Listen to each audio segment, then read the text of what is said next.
ভারতীয় গোয়েন্দা সূত্রে খবর পেয়েছে যে পাকিস্তানের সেনারা রাজস্থানের দিকে বাড়ছে।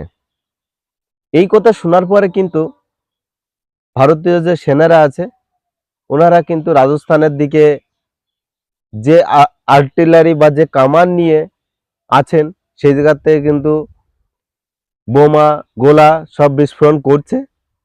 এবং রাজস্থান পাশাপাশি যে বর্ডার, পাকিস্তান যে বর্ডার, সেই বর্ডারের আশেপাশে যত পাকিস্তানি আর্টিলারি বা কামান বা আরো বিভিন্ন যে অস্ত্রপাতি মজুত করে রেখেছিল সে কিন্তু ভারত সরকার ধ্বংস করতে সফল হয়েছে। এটা কিন্তু স্যাটেলাইট মাধ্যমে তারা প্রমাণ পেয়েছে।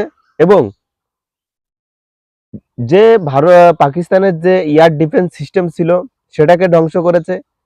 পাকিস্তানের যে 4টি বিমানবন্দর ছিল, আর্মি মানে সেনা বিমানবন্দর ছিল, সেই 4টি সেনা বিমানবন্দর কিন্তু নষ্ট করে দিয়েছে ভারত।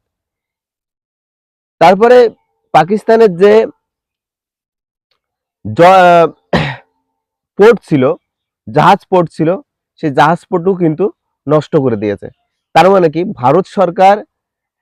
চারিদিক থেকে ভারত সরকার চারিদিক থেকে পাকিস্তানকে এতটা মানে লোকসান পৌঁছাইছে বা এতটা ক্ষতি করেছে যে পাকিস্তান কিন্তু উঠে দাঁড়ানোর মতন কোনো পরিস্থিতি নেই। একদম পুরো মানে কি পাকিস্তানে এমন কোনো জায়গা না জাহাজ উড়াতে পারবে, এরোপ্লেন উড়াতে পারবে না, কোনো নেভি জাহাজ কোনো ঘাটির থেকে ছাড়তে পারবে না, কোনো এয়ার ডিফেন্স সিস্টেম দিয়ে ভারতীয় কোনো মিসাইল বা ভারতের কোনো বিমান সেটাকে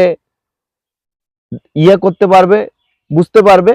এরকম সবকিছু পুরো ধ্বংস করে দিয়েছে। পাকিস্তানের হাতে আপাতত সেরকম কোনো আর ব্যবস্থা নেই। এদিক ভারত সরকারের থেকে সোজা বলে দেওয়া হয়েছে যে আপনাদের যে জঙ্গি কার্যকলাপ করে যে ব্যক্তিরা তাদের আমাদের হাতে তুলে দিতে হবে। যারা পাকিস্তানের মধ্যে এই জঙ্গি কার্যকলাপ করে এবং যে কয়জনের নাম ভারত সরকার বলেছে তাদের প্রত্যেককে ভারতের হাতে তুলে দিতে হবে। প্লাস যে পিওকে কাশ্মীর, ওই কাশ্মীর ভারতকে ছেড়ে দিতে হবে। যে পিওকে কাশ্মীর ওটা ভারতকে ছেড়ে দিতে হবে। কিন্তু এই পিওকে কাশ্মীর নেওয়ার জন্য আমেরিকা মধ্যস্থতা করতে যাচ্ছিল, যে আমেরিকা এই ব্যাপারে এই যুদ্ধবিরতি করা বা এই পিওকে কাশ্মীর নিয়ে আমেরিকা কিন্তু মধ্যস্থতা করতে চেয়েছিল ভারত এবং পাকিস্তানের মধ্যে। ভারত সরকার সিধা বলে দিয়েছে আমেরিকা যেন এর মধ্যে না ঢোকে, আর আমরা কোনো কারোর মধ্যস্থতা করতে চাই না, আমরা যা বলবো সেটা আপনাকে মেনে নিতে হবে, তাহলে এই যুদ্ধবিরতি হবে। আর তা নাহলে যুদ্ধবিরতি হবে না, যুদ্ধ চলতে থাকবে, প্লাস এই গোলা বর্ষণ ও চলতে থাকবে, গোলা বর্ষণ বন্ধ হবে না। একদম পুরো চুয়াচাপ বলে দিয়েছে।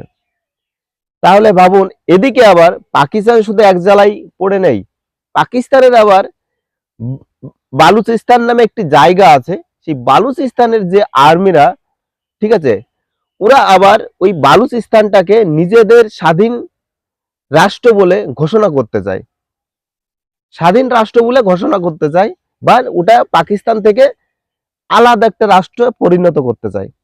তারা কিন্তু এই নিয়ে অনেক আগের থেকে যুদ্ধ চালিয়ে যাচ্ছে পাকিস্তান সেনার সঙ্গে, পাকিস্তান সরকারের সঙ্গে।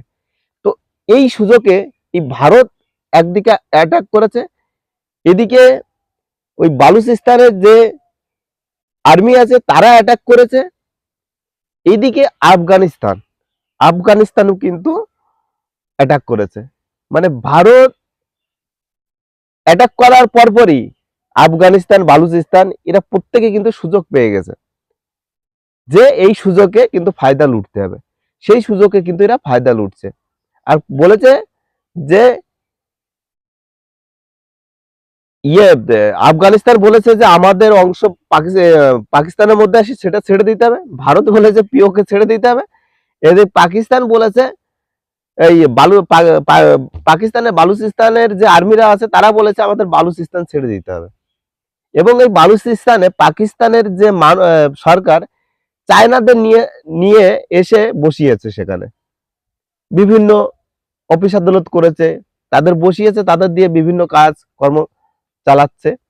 এবং চায়না কিন্তু এই সময় পাকিস্তানের পাশে একদম নেই, চায়না পাকিস্তানের পাশে একদম নেই, কিন্তু সামনে নেই, কিন্তু পিছনে আছে, পিছন থেকে কিন্তু ফুল সাপোর্ট করছে, পিছন থেকে ফুল সাপোর্ট করে। আপনি দেখবেন যে এই চীন মায়ানমারে যে গোষ্ঠী আছে একটা, আর জঙ্গি গোষ্ঠী আছে মায়ানমারে, সেই জঙ্গি গোষ্ঠীকে কিন্তু এই অস্ত্র সাপ্লাই কিন্তু এই চীন থেকে হয়।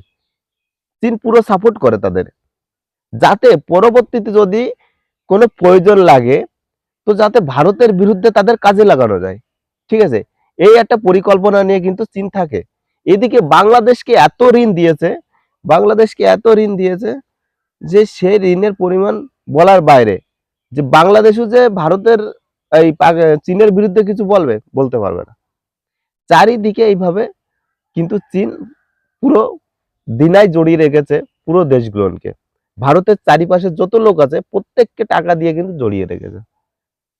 ঠিক আছে, তো ভারতীয় মায়ের যত সেনা সন্তানরা আছে এক এক করে কিন্তু তারা প্রত্যেকেই, আপনারা দেখেছেন ভিডিওতে, যে তারা কিন্তু বাড়ি ছাড়ছে।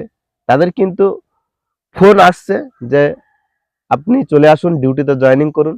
ডিউটিতে জয়েনিং করার একটাই কারণ, এই জিনিস কিন্তু সহজে শেষ হওয়ার নয়, এটা কিন্তু চলতে থাকবে।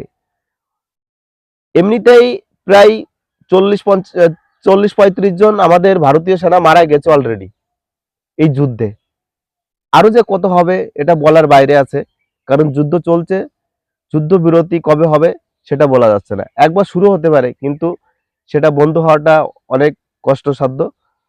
আর যতক্ষণ ভারতের স্বপ্ন বা টার্গেট পূরণ না হচ্ছে ততক্ষণ এই জিনিস বন্ধ ভারত সরকার করবে না।